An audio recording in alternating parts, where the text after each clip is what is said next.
Good morning, ladies and gentlemen. Right, listen, guys, in this live stream, what we're going to do is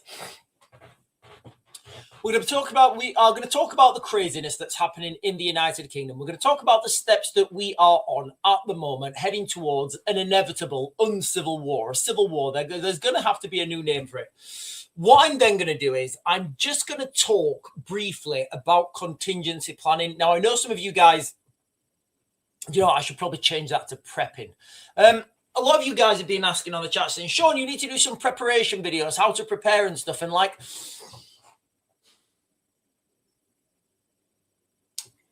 my experience is working in hostile environments all over the world, like going to different hostile environments, whether that is Syria, at the rise of Islamic State, whether that's Iraq, whether that is Afghanistan, whether that is, Eastern Ukraine, working in those areas, either working for the government, not in the military, as a civilian contractor, working for the embassy, working for an NGO. And one of the main things that I understand now, everybody's wanting to buy, everybody's wanting to stand and fight and something. And I don't think people really understand what they're actually saying.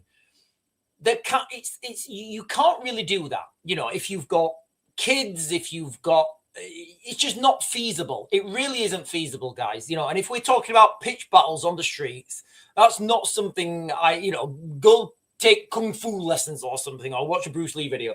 So what I'm going to do in this video, I'm going to talk about contingency planning. All right. What contingency planning is basically is how to understand what's coming and how to basically make a contingency plan for you and your family. I don't believe that anybody, imagine if you're a dad, right? And you've got 2 kids, your main priority is the safety of those kids, right? There's no, if you want to go and go full Lord of the Rings, that's absolutely fine. But the reality is your main job should be to look after those children. And by doing that, you need to get out of that. You need to have a good contingency plan in place. So let me just start with this, guys, because there is a lot more calls today for Keir Starmer to stand down. There's the, there's the three amigos waiting to stand in his place. I watched something earlier and they said there were 6 people. 6 people ready to. There's not 6 people, guys. The 3 main runners for the next Prime Minister of the United Kingdom is David Lammy, Shabina Mahmood, and Angela Rayner. They're the 3 front runners. I don't know what anybody else is putting their 10 pence into the hat for, because they're just not going to get it. They're not going to get it. So if Keir Starmer does fall, and look, guys, I'll be quite clear, I'm not convinced he will. There's a lot of stuff out on the media. Keir Starmer should go, and that's all fine. Whether he will or not, I don't think there's mechanisms in place to remove him. And this comes back, and it just shows you what absolute peril we're in right now. It just shows you the peril we're in right now. We have a prime minister that nobody likes, nobody wants. He's making terrible decisions. He's destroying the country, allegedly, as far as my opinion is anyway. And there's no way we can get rid of him. So what if, for example, total hypothetical scenario, right? What if David Lammy gets in and he says, right, we're going to double tax because all African nations need reparations. What if he says that? What do you do then? Literally, what would we be able to do? Just, we know David Lammy's been talking about reparations. David Lammy gets in. What would you do? If David Lammy managed to, pass a law, and he said, yeah, there's going to be a new reparation tax. And what we're going to do now, we're going to take houses off people, and we're going to take money directly out of people's bank accounts and give it to African nations as reparations. What would you do? Nothing. There's nothing you can do. We don't have any framework to oppose the government. We don't. None. You can vote. Okay, what if Shabina Mahmood got in? Okay, Shabina Mahmood gets in and she orders a decree or whatever. She passes a law. All churches need to be turned into mosques.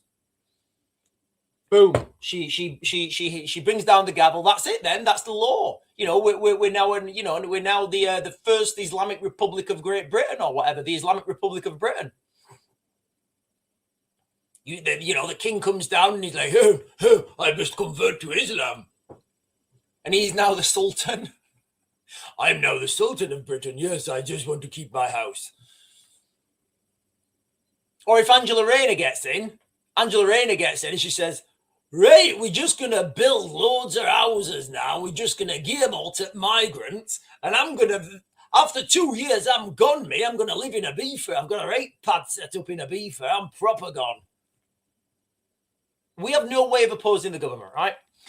And this is one of the reasons why we are heading into this absolute doom spiral. We're heading into this absolute doom spiral. So let me just start with this, guys, okay? Hang on. Good morning, everybody. John Giles is saying, it will be Shabina Mahmood just to gaslight us even more. What do you mean by that? What do you mean gaslight even more? I don't understand.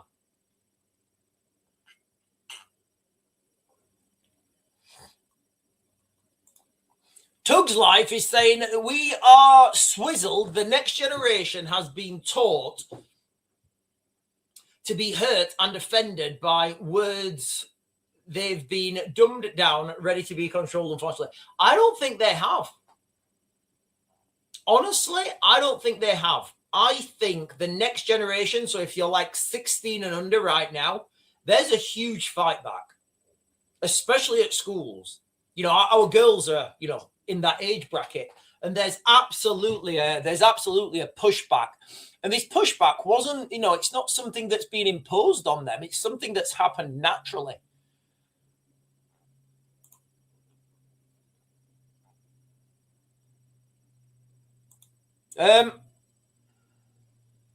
What's wrong? We birthed the modern world. They always thanks not giving them money. Well, listen, Anglo Machiavelli, right? If David Lammy becomes prime minister and he passes a law that says everybody's tax needs to go up because we need to pay reparations to African states, then guess what? Everybody's taxes will go up. Everybody will pay, and that will happen. If you don't pay tax, watch how quickly you get sent to jail. Literally, watch how quickly you get sent to jail if you don't pay tax. And Vanna Carver is saying the new builds on our old estate is all for migrants. Local council said in a meeting, in the last meeting.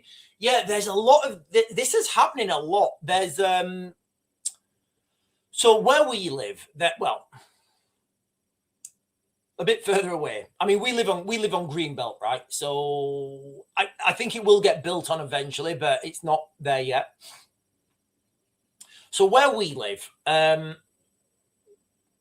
little bit further away, there's a new housing development. Now, it's been pitched as affordable housing. What that turns out is affordable housing is housing that a certain percent has to go to migrants. Literally, they're not even like the council are not even hiding it.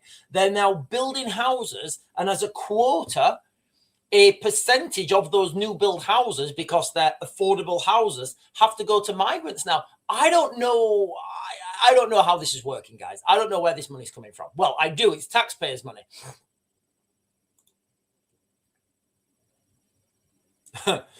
Do we get reparations for the 17,000 men who we lost sailing the ocean, stopping slavery? Probably not. We probably won't get any reparations.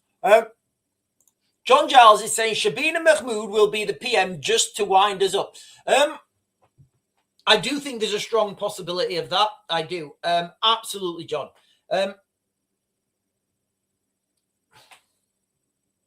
If we're considering, right? Listen, guys, I've got loads to get through. I might have to do this as another live stream, actually. Yeah. If you imagine now, right?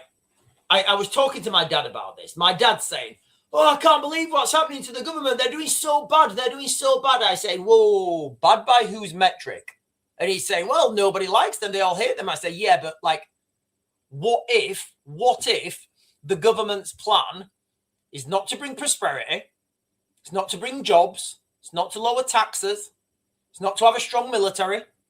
What if the government's job is actually to destroy small business, destroy the economy, destroy the military, bring in thousands, millions of undocumented men from the third world and repopulate Britain? What if that's the government's real plan?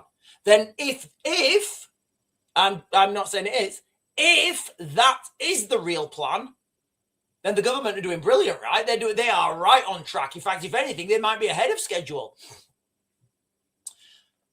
Ultimately leading in a civil war, because it's a lot easier. It's a lot easier to get through your shady deals if a country's in a state of civil war, right? If the country is in a state of civil war, uncivil war, civil, whatever, the troubles, the Great British Troubles, then it's going to be a lot easier to do whatever shady deals you want to do. It's going to be a lot easier to bring in, a US takeover.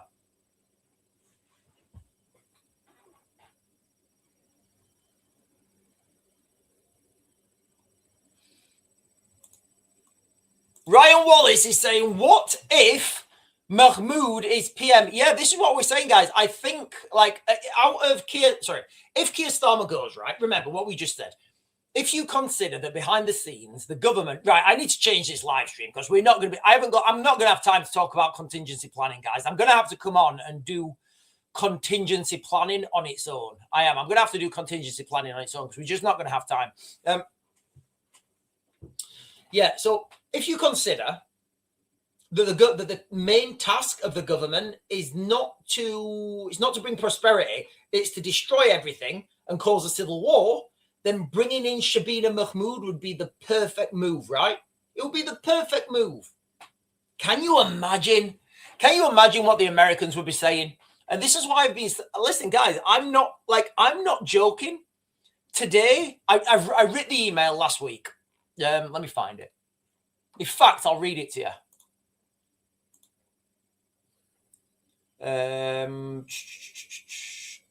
Maybe I did, maybe I didn't. Right, I definitely read this email. There we are.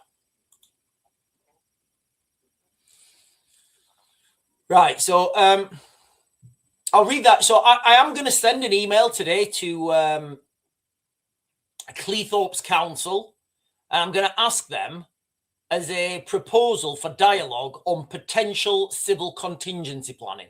Yep, I am. I'm going to write to Cleethorpes today, ladies and gentlemen, with my proposal to open dialogue with Cleethorpes Council for civil contingency planning. Yep, I am. I'm going to write to them. That's how serious I think this is.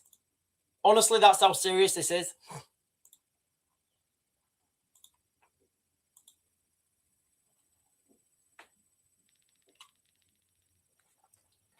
William and Kate deeply concerned by the Epstein files. Right. Has anybody seen this conspiracy that Kate Middleton was replaced? Has anyone seen that?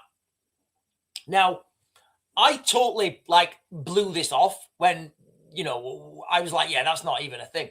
But there was a wild conspiracy a while back, right? Saying Kate Middleton's been replaced. And you just blow it off, right? You're like, yeah, that's a stupid thing. That's absolutely ridiculous. Then you see these Epstein emails about Biden and the mask. And now you're thinking, oh, right. Okay. So that's a thing. Right? So that's a thing. We just replace people now.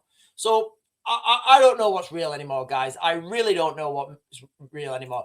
Debbie Dubes, was this when she went missing for weeks? Yes, this is exactly when she went missing for weeks. So Kate Middleton went missing, right? Let me try and find this. Give me a second. Right, let me just ask AI.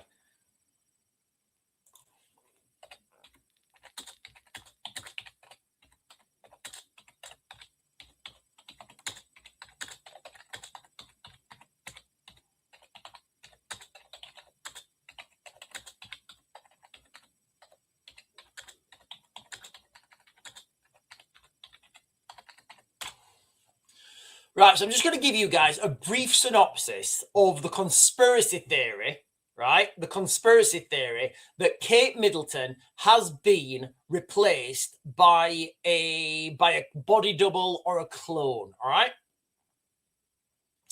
So this exploded in early 2024, I think, and lingers as one of the internet's most bizarre but persistent royal rumors, even today. It all kicked off January 2024 when Kensington Palace announced that Kate Middleton. Do you know what? I should do this on this should be a live stream on its own, right? I never know where we go with these live streams, guys. We are going on an absolute side quest. So, Kensington Palace announced that Kate had undergone planned abdominal surgery and would be out of the public eye until after Easter. She hadn't been seen since Christmas Day 2023, which is unusual for such a high-profile royal. In the information vacuum, social media filled the gap with wild speculation. She was unalive, she was in a coma, she was recovering from secret surgery, or dealing with marital drama. Because remember, there was that rumor that William had done the dilly swizzle with I don't know, somebody else. The Darkish Strand claimed that the real Kate had been, she's gone now, she's gone, and the palace were using a stand-in or a body double to cover it up. Key moments that fueled it. A Mother's Day photo released in March 2024, supposedly taken by Prince William, was pulled by major agencies like Associated Press, Reuters, and Getty Images after it was flagged as being manipulated. Later, Kate apologized for the edits, blaming her own amateur Photoshop skills. Now, that's a difficult one to, I don't know, guys. That's a difficult one to go with, right? If you're the princess, if you're the princess, right? If you are a literal princess, I don't mean like a prima donna who wants to wash her face in Evian. Purity, not just for the innocent.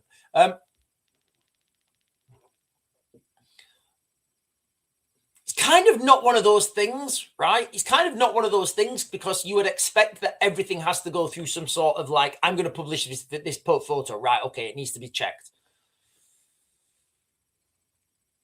Grainy paparazzi shots and videos from the Sun newspaper showing Kate and William at Windsor Farm Shop in March 2024 were dismissed by sleuths as featuring a lookalike or a professional imposter. Some even named Heidi Egan, a known Kate doppelganger, though she denied it. People zoomed in on the mole's nose shape, walk, or smile, claiming that it's not Kate, or it's a clone, or a deep fake. I don't know what's real anymore, guys. Honestly, I don't know what's real. The theories went into broad distrust of institutions. So I don't know, guys. Honestly, I don't know what's real anymore. But when I was thinking about this, I was... it's kind of one of those things that you just discard, right? You're like, yeah, that's not real. That's not real. But then when the Epstein files came out and they were talking about Biden and his mask, it's like, oh, right, maybe it is true. Marrowmind is saying, I think what Marrowmind is saying, what is real anymore? Even real anymore? Yeah, I agree. What is even real anymore? Right, listen. Oh, hang on. Victor Meldrew is saying a Spanish doctor was on UK news saying Kate was in Aslu. I don't know what that is. The best in Spain. I don't know what that means either. I seen it with my own eyes. Rumor is Willie got one of the... Yeah. Listen, I don't know what goes on behind these scenes. I really don't. I don't know what goes on behind these scenes.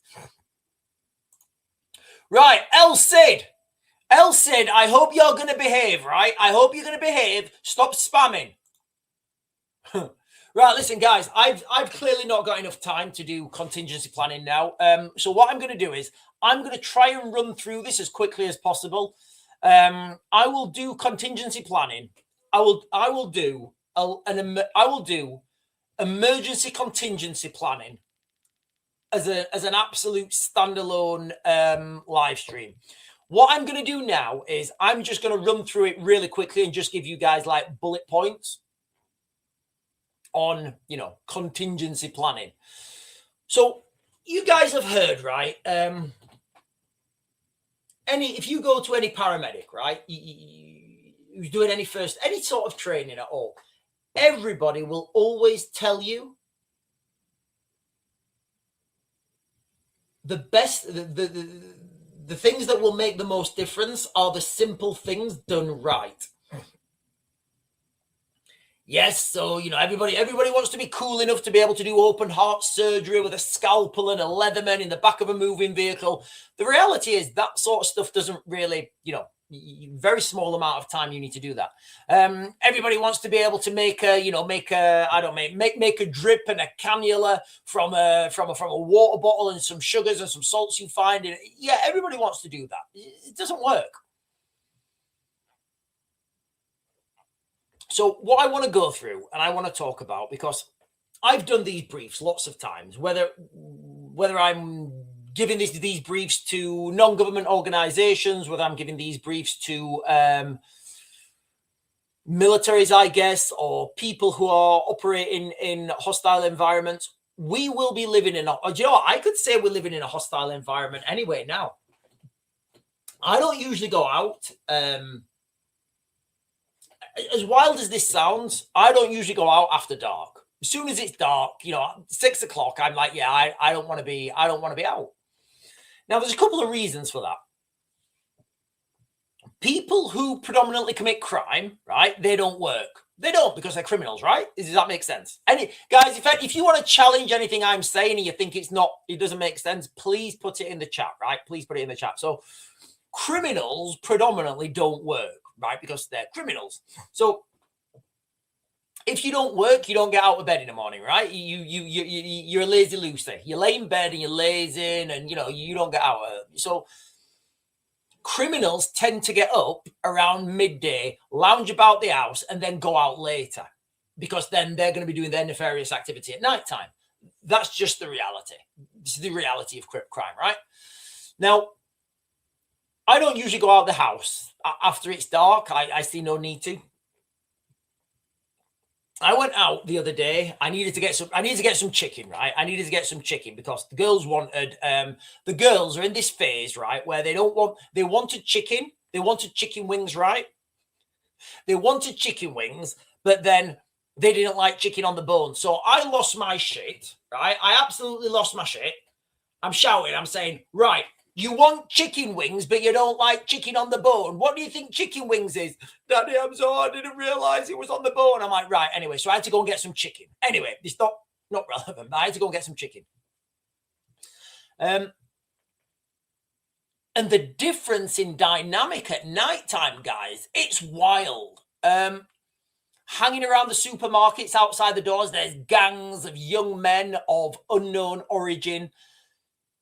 It's just totally different. It's totally different, It's a totally different dynamic at nighttime. So rule number one, ladies and gentlemen, don't go out at night. Keep yourself safe.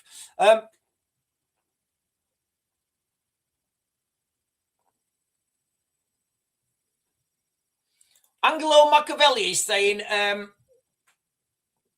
I think you're usually on the money, mate, and you are open to being educated. Many streamers don't like being wrong, but you are very humble. Oh, thank you, mate. Listen, every day is a school day, right? Every day is a school day. I've learned a lot from you guys. I've learned a lot from you guys. Guys, I didn't realize that 1984 was written by George Orwell, and that he called it 1984 in homage as a warning about the Fabian Society. Did not know that. Absolutely mind blown. I get a lot of information, guys. And listen, I don't think anybody should ever nobody knows everything.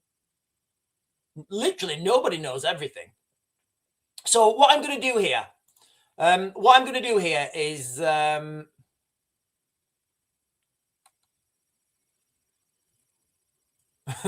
never trust a man who knocks on the door with a suit and a smile. Right, guys, what I'm going to do here is I'm just going to really quickly run through I haven't got time to do it all now, guys.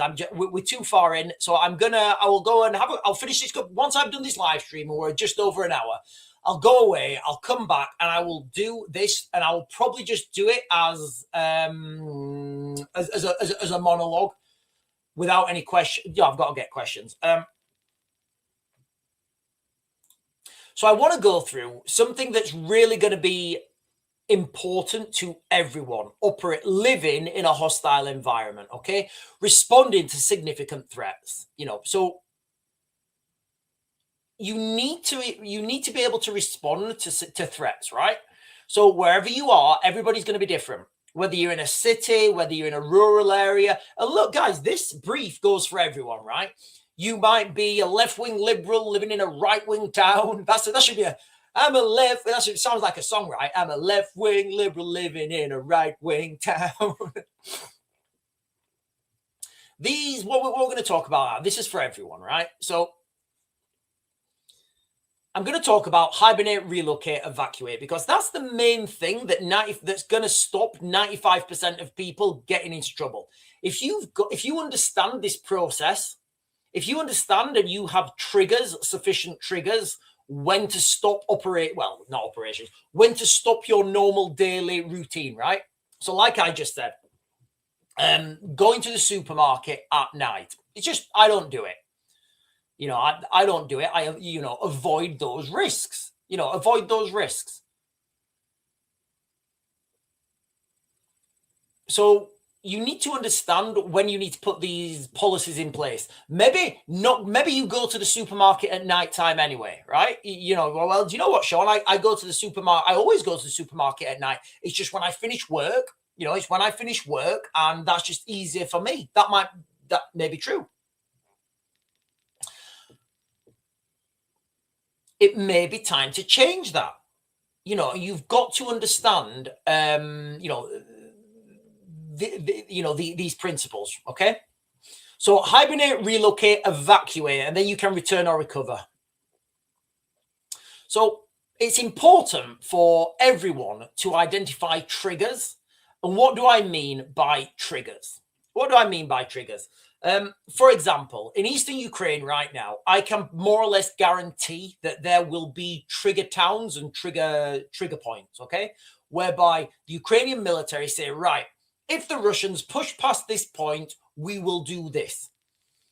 If the Russians do this, we will do this. And this all comes down to operational planning. Now, I don't know what those triggers are. Those triggers are, each for you guys. So, for example, a good one that I would give would be when I was in northeast Syria, and I had, I was the security manager for my NGOs. I said, okay, right, listen, so we had two officers. We had one in Kobani and one in Manbij. It's not relevant. But what I said is, so the one in Manbij, the one in Manbij was a remote office. All right, we lived in Kobani and we only traveled into Manbij when we needed to. The office in Manbij was run by locals. So there's a river. There's a river that was stopping us. Now, one of my triggers was if armed conflict expands up to the river, we leave Syria. That was my trigger, right? And then I sent that with my operational planning to the head office. The head office approved it. It got sent back. So, yeah, that's your operational plan, Sean. We're happy with that, all right? So then you don't need to second guess, right? Because an evacuation, when you're doing this, like for an NGO, it's expensive because you have to destroy everything. You have to destroy, you have to burn, you can't leave anything behind. So those things they're planned and they're agreed, they're pre-agreed.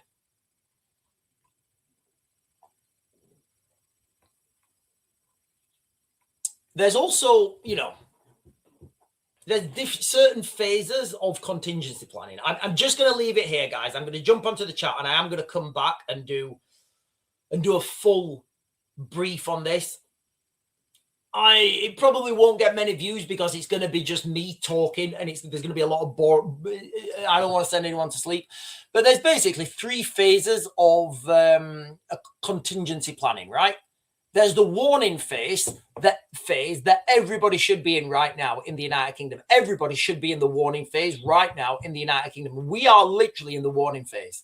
What I will say is no 2 plans, no 2 levels of contingency planning are going to be the same. They're not. It's just not going to happen. There's no one size fits all. There's usually some warning indicating that the situation is deteriorating. And I'm giving you guys that now. The situation in the United Kingdom is deteriorating. There's no denying that.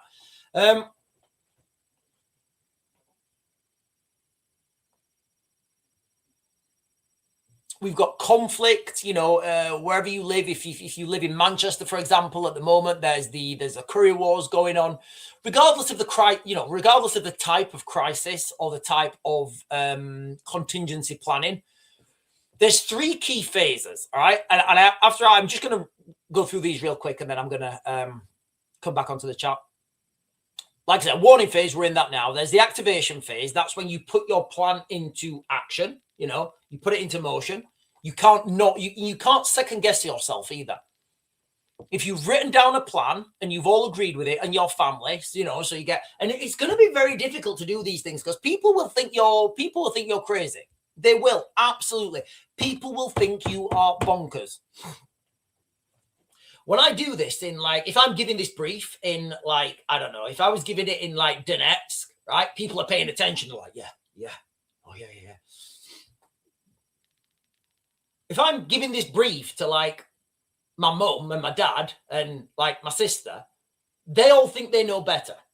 They all think this is not going to happen, but they've never lived through it, right? They've never been to these places and seen people literally one day, Monday, living their lives totally normally, totally fine.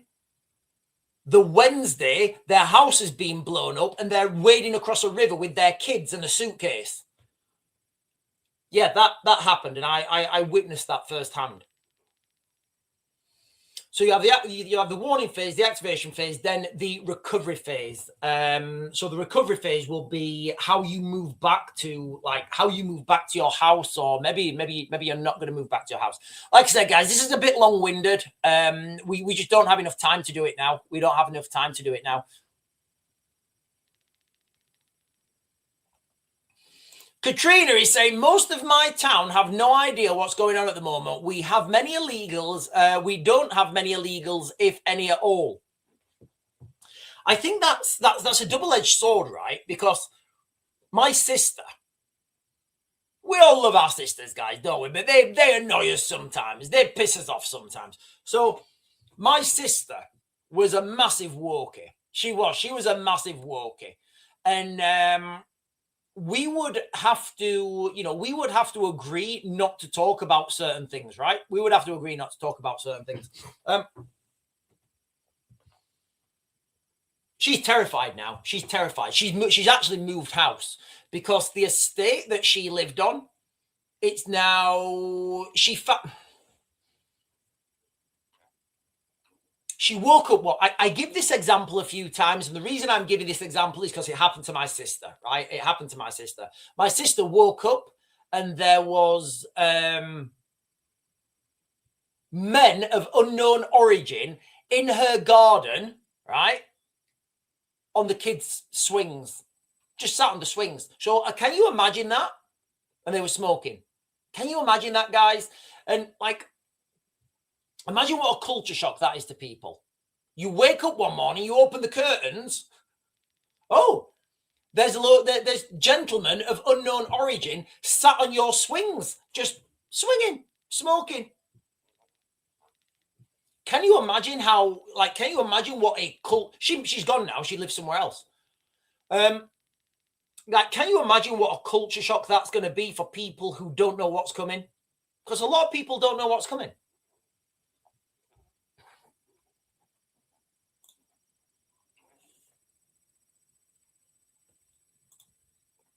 It's why you need dogs.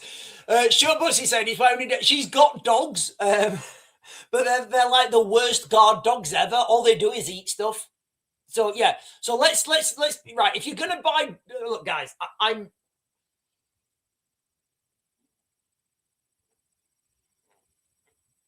If you're gonna buy a dog, right, buy the right type of dog, and make sure you treat that dog. You know, make sure that dog is one of the family, right? You make sure the dog's one of the family, all right?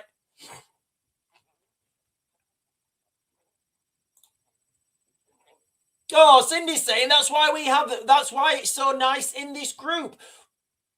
Raven, did you support new leaders of Syria's troops? No, I'd already gone by then. I'd already gone by the time that happened.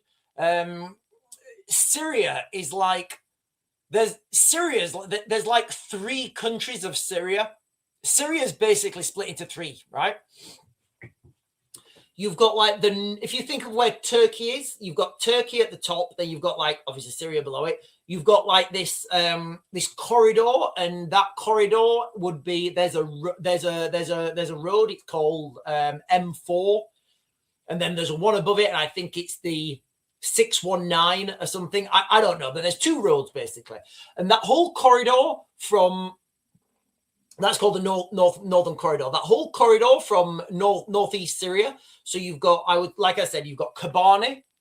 So you've got the river. I can't remember what the river's called.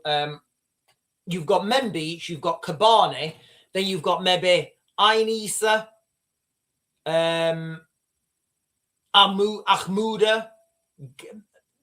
You've got these northern towns. That whole northern corridor of Syria, that's where all the oil is, right? That's where all the oil is, and that's been claimed as, you know, the Kurds have taken control of that.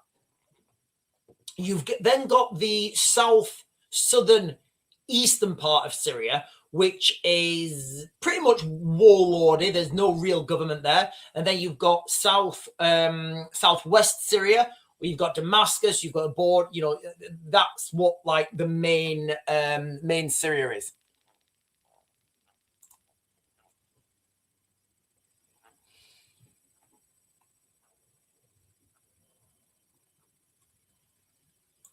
Katrina is saying, Ayrshire Grand Stariner here. I don't know what that means. I don't know what that means. Ayrshire Grand. I don't know what that means. I don't speak that language, guys. I don't speak that language. Debatable Lands is saying, my Jack Russell scared away some. Okay, the other day. Then yesterday they were back in blacked out Range Rovers. Dodgy weirdos snooping the yard I live in. Yeah. So this is happening, guys. This is happening in real time. Like I just said, you know, my sister, she opened the curtains the other morning, and well, it was a while ago now. And this is why I don't. This is why I give those analysis, right? It's why I give that. It's why I say you guys have known I've been saying this for a while. The reason I've been saying it is because I know it happened to my sister. She opened the curtains one morning, right? Well, quite early in the morning, you know, my sister works, maybe like 7 or something. And there was 2 gentlemen. No, there was more than 2 actually. There was her swings she's got 2 swings, right? You know, those you get them from, I don't know, Smithies or whatever. There was 2 gentlemen sat on those swings smoking. So like, can you imagine that? That's what's happening in real time. And I'm going to speculate that my sister, that is not the only thing. I'm going to speculate that my sister is not the only person that's happened to, right? You know, there's no law being broke, right? There's no law being broke. What's she going to do? Phone the police. Yeah, there's 2 men. There's 2 men sat on my swings. Well, what are they doing? Well, they just sat there. Have you asked them to leave? It's kind of an intimidating thing, right? It is an intimidating thing. People delivering on Deliveroo. You know, what are they doing? And listen, guys, I said something the other day, and I don't know if I was wrong. I think I may have been wrong saying it. I was corrected by one of you guys. My mum phoned me up, and she said, like the next day or something, she said, Sean, I had a Deliveroo the other day, and when the guy came, he asked for a tip. And my mum said, I've already paid. I've paid on the app. And he said, no, I need a tip. I don't get that money. I just get my salary. You need to give me a tip. Anyway, my mum said no. And then she saw him leave and take a picture of the house. Now, from one of you guys, one of you guys said that they have to do that to prove that they've done the delivery. Now, that's intimidating, right? That is intimidating. If you're there as a woman, I don't know why you would get Deliveroo anyway. Luckily, we can't get anything delivered to the house because we live it's just not worth it. So if you've got, if you live on your own and you're a single mum and you're like, oh, I'm just going to get a pizza this weekend, we're going to get it delivered. How do you know who's delivering these things?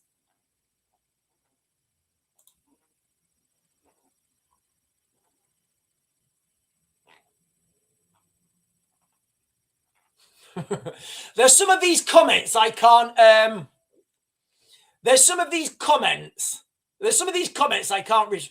repeat. Right, listen, ladies and gentlemen, if you're joining for the first time, first of all, if you're joining for the first time and you've not done so already and you're watching, hit the buttons down below, the like, comment, subscribe, the bell notification, all those things that help this channel grow.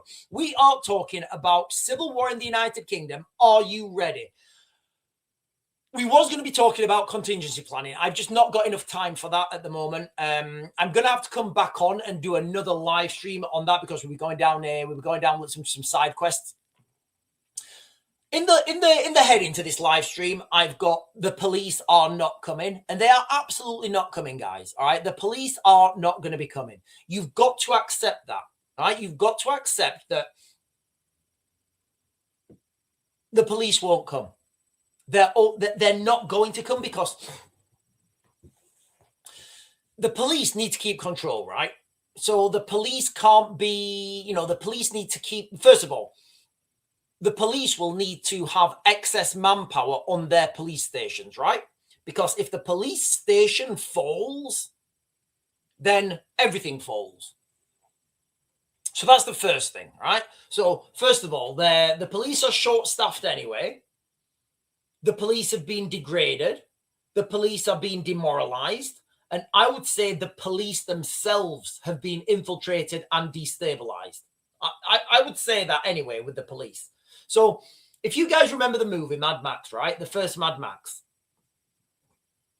You don't know what's happened, right?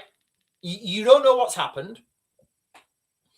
But they're in this peculiar stage of apocalypse, right? There's been a calamity. Nobody says what the calamity is. There's a police force, but they don't really, but there's no laws. And the police force are kind of just doing their own thing with their own agenda. And that's where and I would, at some state, I would argue we are there anyway. We're there already. Oh, hang on.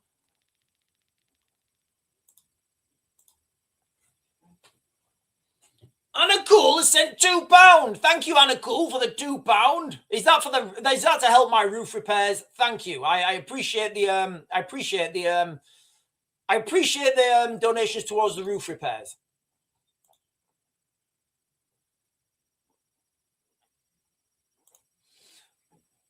Craig Mawson is saying, Sean, they're going to be too busy with the migrants. Yeah, they are going to be too busy. The police will absolutely be too busy, guys. The police will be far too busy. You can imagine, right? You can imagine armed gangs storming the streets, right? You guys can imagine armed gangs storming the streets en masse. The police will naturally have to go to that. So if there is an armed, a big armed gang smashing a town up, smashing a city up, all the police run to there, right? And then the real event happens somewhere else.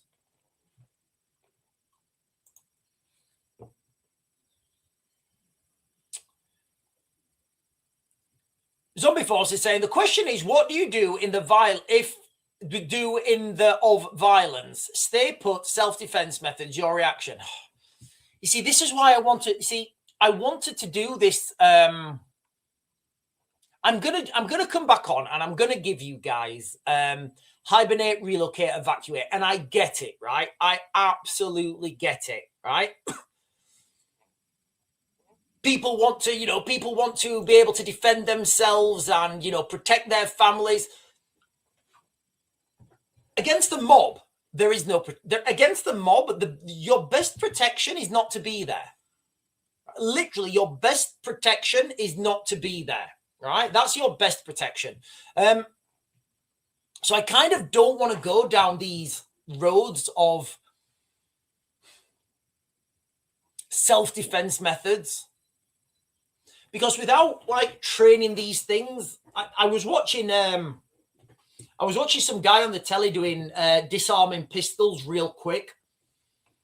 Like, and to be able to do that, you've got to spend an ungodly amount of time doing that, right? Literally, you've got to spend an ungodly amount of time doing disarming pistols.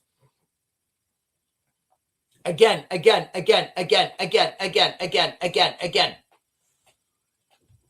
then you get competent, right? And then if you don't do it for a week, you forget everything. So the question is, what do you do in the state of violence? Stay put, self-defense. No, you run. You avoid it. You don't go near those violent situations. You don't go to those violent scenarios. Like, all you're going to do a lot of the time is, unless you're like professionally trained and like really competent, you're just going to make things worse. You're just going to make things worse. However, if you're asking me what style of self-defense to do, I would say Krav Maga, which is an Israeli defense technique. It was developed by the Israeli military. Now, the thing about Krav Maga is, and again, like, I don't want people to be... Have you seen that Peloton woman? You guys know what I'm talking about, right? The Peloton woman. Let me see if I can find her. Where's the Peloton woman? Where is she, Peloton woman? Let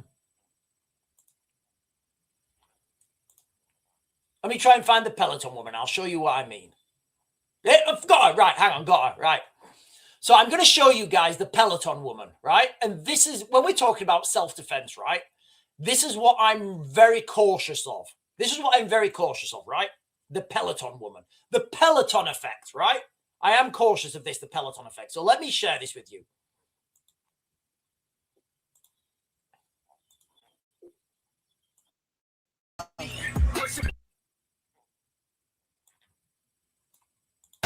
Whoever just joined their first class with that leaderboard name, get them banned. Get them banned. We don't do that here. Oh, now I'm pissed. Flat road, then we're cranking it up. I don't like disrespect. Let's go. Control room, let me know if you see that. Just before the birthdays. Find out who that is, get them banned. We don't do that. I ain't the one, baby. I take no disrespect. And I will protect the eyes of the people on this leaderboard. Hell no. Hell no. So that's what we need. When I'm worried, right, about people doing self-defense classes, that to me is the woman that's going to get herself into more trouble, right? She's going to go and she's going to do like, she's going to do Krav Maga for a week, right? And the guy who's teaching her Krav Maga, he's going to be telling her that she's awesome. He's going to be saying, hey, you're awesome. You can do all this cool stuff. And she's going to go, yeah, I can. I'm a 60-kilo woman. I can knock out six fully grown 100-kilo men. The reality is, if that woman did Krav Maga all her life and she was an absolute expert at it, she's never going to be able to defeat 200-kilo men with bats. Never going to happen. It's not going to happen. So what you do is you falsely empower people. You falsely empower people. into this like state of self-belief where it's just going to be like it's not going to be good. So I will always say, get yourself away. You know, get yourself. Do not go into that situation. You know, I've heard it myself. I've heard people talking. I've heard women talking. You know, I heard these women talking. One of them had done some sort of white collar boxing or something, and she was only little. But because she'd been on the pads and she'd done white collar boxing in a controlled environment, you know, she's thinking, and I heard her talking. They was going to the park and she was saying something like, yeah, if he comes, I'll knock him out. And I'm thinking, you're a 60-kilo woman. Physics, your body physically can't generate enough power to be able to do that. If you know Krav Maga, if you're a black belt, if you're like Ronda Rousey, yes, you might have a chance on a one-on-one to an untrained guy. But that nobody's going to come and fight you one-on-one. It's going to be gangs with bats. And when there's gangs and bats, you need to get out of there as quickly as possible. So it's a very difficult thing for me to, it's a very difficult subject for me to approach because I've done this, like, I've taught this for a lot of years. And it's just, you know, everybody wants to do some sort of self-defense. And I get it. When I used to go and train armies, like, I'm not going to mention their names. I'm not going to mention the countries. But I used to train a lot of militaries in different parts of the world. And they all want to do, you know, honestly, they all want to do abseiling through windows and fast roping out of helicopters and counter-terrorism stuff. And I say to them, right, okay, hit the target consistently at 300 meters. They can't do it. And I'm like, right, okay. So I have to say to them, I have to really be realistic to people, okay? It's the simple things done well that's going to protect you. So when I go to militaries around the world and I'm like, right, we'll show, you know, I get them on the range. This is why, you know, I say, right, okay, get me, 300 meters, you know, all give me a 30 round group, one magazine or whatever, you know, and I go up there and they're just fucking all over the place. And I'll say to them, I say, right, guys, listen, what's more important? You can hit things at 300 meters or you can abseil through a window and, you know, and then just be there, ha-ha, and not be able to shoot. You know, so it's in any conflict, in any crisis, it's always the simple things done early on, and efficiently.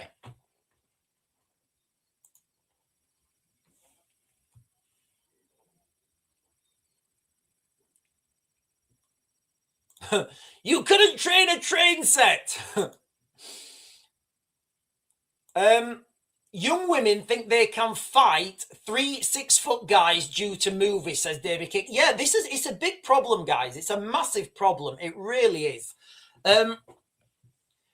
I think, you know, but the problem is, if women go to a real gym, like a real judo or Krav Maga gym, and people are going hard. Like when I was in the military, right, and I was in the boxing team. Was it Wednesday mornings? Every Wednesday morning, right, when I was on the boxing team, so for like 18 months, every Wednesday morning it would be heavy sparring, which basically meant I would just get beat up for 2 hours. I would be in a ring and I would be getting beat up for 8 hours. Sorry, 2 hours. So unless you're willing to put yourself through that, you don't have an appreciation for, like, when a lightweight hits you to when a heavyweight hits you. The absolute difference, those shockwaves are coming through. So, and this is why I warn people about going to self-defense classes, because people, like, you've heard the meme, right? Everybody wants to be a gangster until it's time to do gangster stuff. You know, you've got the Peloton woman. I ain't taking that disrespect, honey. I ain't taking that. You will have these people going to like boxercise and thinking they're learning how to fight. And they're not learning how to fight. I'm not saying, you know, they're not some badass women out there. They absolutely are. What I'm talking about now here is on a full-scale spectrum in the United Kingdom, right? So you will go to these like McDojos, I call them, you know, absolute McDojos. They don't really teach anything. Their instructors don't really have any experience, but somehow this guy's a black belt. Like I went to a gym once, right? I went to a gym once and it was a girls' self-defense lesson. And I shit you not, this was after I saw this, I said, yeah, we're not going there again. It's a waste of £6. He was teaching girls, right? If from a clinch, he wasn't like, if you get in a clinch, right? The most important thing, if you find yourself in a clinch and getting ragged around, is to get your arms on the inside, okay? It's called center control, right? If you get center control, you can, it's a lot harder for somebody to strike if you've got center control. They can't really take control of your head. So, that's the main thing you need to be fighting for, right? Center control. Everybody knows that, right? It's literally the thing.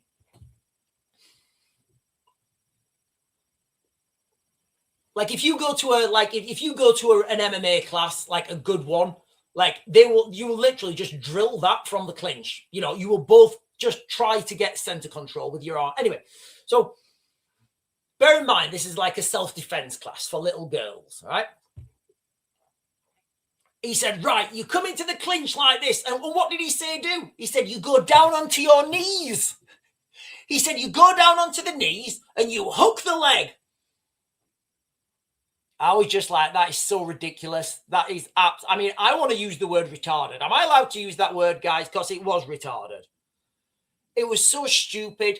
And then this guy came out and he's telling me that the instructor, he's saying,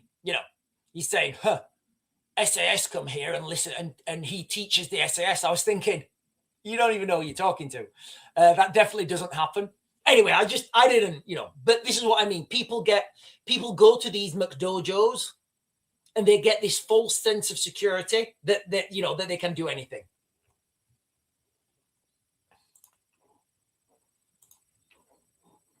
Can you show you what? I can't show anything, guys. I can't show anything.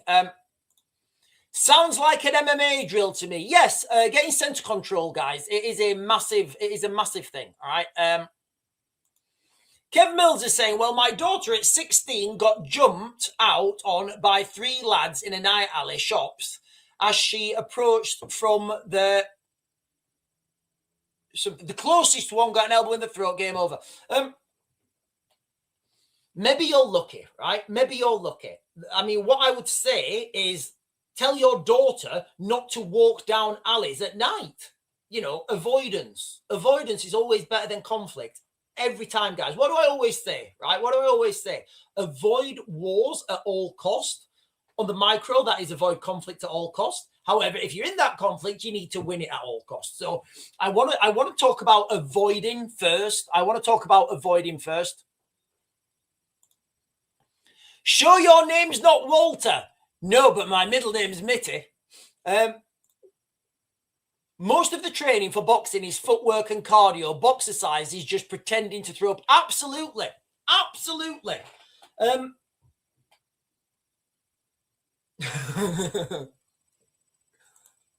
want to do something really goofy.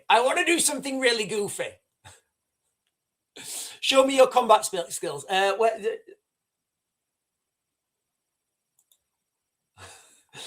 Show it. I can't. It's unless we was in a gym, and you have people there. It's just impossible. It's impossible.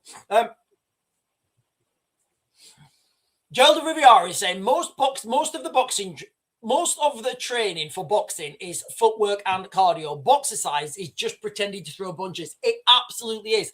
But this is where you're going to go down this route of, for example, if somebody was to say to me, Sean, I want to do something, I want to take up a martial arts, I would say do jiu-jitsu, but go to jiu-jitsu. Make sure you're going to a good gym. I would say jiu-jitsu and boxing. You know, you can say kickboxing. You can say kickboxing, but if nobody's going to be throwing kicks in jeans with your best, it's just not going to happen. You're going to slip over. It's not going to work. All right. Try and plant your feet. So, you know, boxing and jiu-jitsu. But you've got to go to a real gym. You can't go to a McDonald's. Anyway, sorry. What I'm saying is here, if I said boxing and jiu-jitsu, somebody might get that and say, oh, well, I'm going to go to Boxercise. They've got a Boxercise this weekend. There's a Boxercise, and you go to the Boxercise gym, and there's the guy there, and he's got his little earpiece in, like the Peloton woman. Where is she? Where is she? Let me get the Peloton woman back up. I've deleted her. You know the Peloton woman, right? She's there. She's doing, you know, you've got this guy and he's got an earpiece, and you've got all these girls. You've got all these girls with their tongues out. Oh, he's so fit. You know, and he's got his big biceps. And he went, come on, girls. Left jab, uppercut, uppercut. Come on back, defend. Do a press up. You know, and people will think that they can fight. You go to a real boxing gym. You like when I was in the military, I was on the boxing team. Every Wednesday morning for 2 hours, it was heavy sparring. I would dread Wednesday morning. It was hell. I would just get beat up for like 2 hours. 2 hours on a Wednesday morning. What is it? Oh, it's beat up day. You just got beat up. You're in the ring getting beat up for like not 2 hours constantly. Obviously, you'd be changing out and changing partners. But if you was in that ring, you know, sometimes they just say, yeah, you've just got to defend. You've just got to defend. And there's like a big Scottish heavyweight. Here, Sean, get your chin out for me. And, you know, he's throwing these big hurting bombs and you can't defend. It's hard work, guys. You get punched in the face, you get knocked out, you have to get back up. But it learns you a respect, right? When somebody 5 kilos is fighting you, they have a big advantage. They have a huge advantage.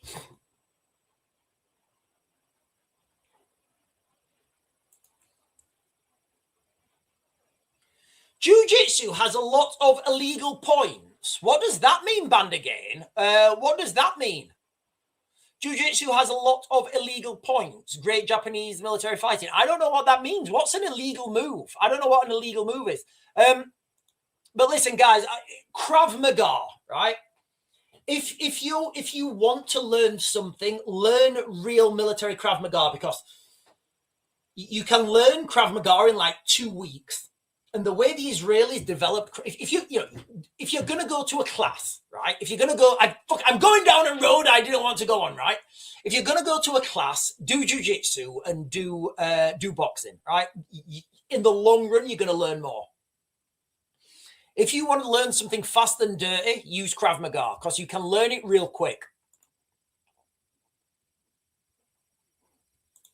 Zombie Defense is saying street fighting skills are different than exactly. You're 100% right. You know, they are exactly right. That is exactly right. You know, when you're doing, well, like if you're fighting, I'm just not talking about fighting, right? But you may have to like deal with multiple attackers, right?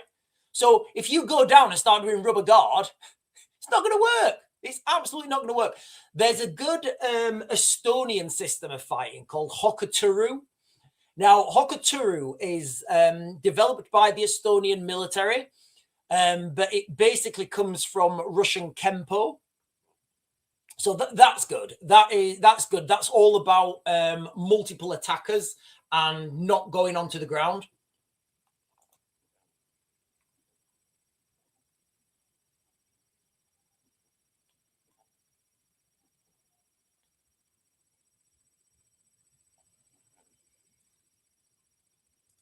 Right, listen, ladies and gentlemen, right. I'm going to close this live stream down now. We have totally gone, right, on an absolute side quest, right? We've probably not, I was going to talk about contingency planning, right? We have gone on an absolute side quest. We went down a road I didn't want to go down. I didn't want to go down, but you guys were asking for it. So what I'm going to do is I'm going to close this down now. I'm going to be back on in like 20 minutes or something, less. And I'm going to go through emergency contingency planning. I'm going to go through, excuse me. I'm going to go through the things that I was supposed to go through earlier on. I'm going to go through hibernate, relocate, evacuate, right? The number one way to protect yourself and your family is to avoid conflict. So forget your boxing, forget your jiu-jitsu and your spinning backflip hatchet attacks, all right? Do not be there, right? Okay, so I'm going to come straight back on. I'm literally going to go into the house. I'm going to come straight back out and I'm going to do this, all right? So I'm probably just going to do this as a monologue. And I'm going to talk about emergency planning. Because that's the main thing that's going to protect you, and I mean real protection. Because you don't want to be in that situation where you've done boxercise for 3 weeks and you think you can fight your way out of a terrible situation. You look out the window, there's 12 guys with bats, and you're like, oh, Mickey didn't teach me how to fight 12 guys with bats. But I remember Sean doing contingency planning, but I thought it was boring, so I didn't listen. Right, so I'm going to go outside.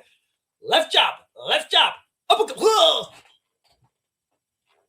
So we are going to talk about hibernate, relocate, evacuate. I'm going to come back on. I'm going to do I'm just going to do it, guys, all right, because it's going to be there then as a video and people can look back and refer to it.